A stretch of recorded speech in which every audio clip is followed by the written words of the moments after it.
How did Bashar al-Assad go from a young ophthalmologist to one of the most controversial leaders in the world? And what led to the fall of his 24-year reign? Syria's civil war has been one of the most devastating conflicts of the 21st century, marked by relentless battles, shifting alliances, and untold human suffering. In this video, we'll take you through a timeline of Assad's rise, the roots of Syria's conflict, and the eventual collapse of his rule. Stay with us as we unpack the key moments that shaped Syria's turbulent history. To understand Bashar al-Assad's rise, we must start with his father, Hafez al-Assad. Hafez seized power in 1970, establishing an authoritarian regime that maintained tight control over Syria for 3 decades.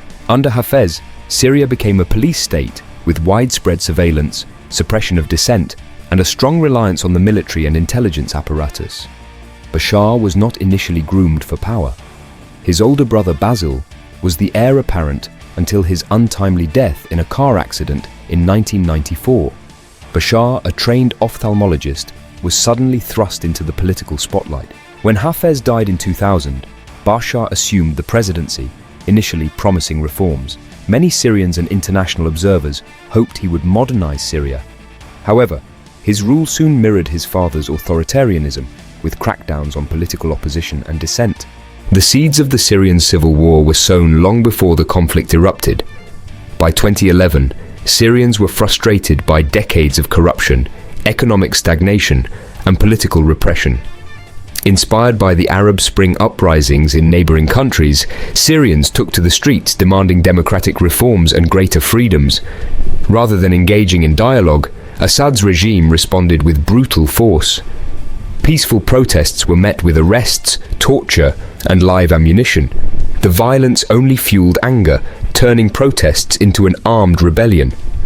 By late 2011, Syria was spiraling into civil war. The initial phase saw the rapid militarization of the opposition. Rebel groups formed across the country, while Assad's forces launched sweeping military operations to suppress them. Cities like Homs and Daraa became hotspots of conflict. During this period, the conflict took on an international dimension. The rise of ISIS created a new front in the war, drawing global attention. Foreign powers entered the fray. The US supported certain rebel groups, while Russia and Iran provided crucial military aid to Assad, solidifying his grip on power. Aleppo became a symbol of the war's brutality. After years of fierce fighting, Assad's forces, backed by Russia, recaptured the city in 2016. Meanwhile, the humanitarian crisis worsened, with millions fleeing Syria and others trapped in besieged cities.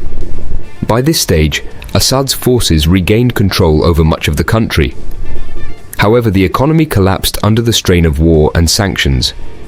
Pockets of resistance remained, particularly in Idlib province, while international efforts to broker peace yielded little progress. The tipping point came with a combination of factors: renewed uprisings fueled by economic despair, loss of support from key allies, and a resurgent rebel movement. Massive protests in Damascus signaled a breaking point, as even Assad's strongholds began to crumble. Rebel forces, bolstered by international backing, launched coordinated offensives that overwhelmed government forces. Key cities fell, and Assad's control dwindled to a few isolated areas.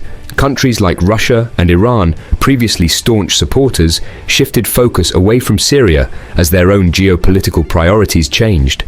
This left Assad increasingly isolated. Assad's fall left a fractured nation. Various factions vied for power, leading to ongoing instability. The lack of a unified opposition made rebuilding efforts even more challenging. The war's toll was staggering. Hundreds of thousands dead, millions displaced, and entire cities in ruins. Rebuilding Syria will require massive international aid and cooperation. The international community faces the daunting task of helping Syria rebuild.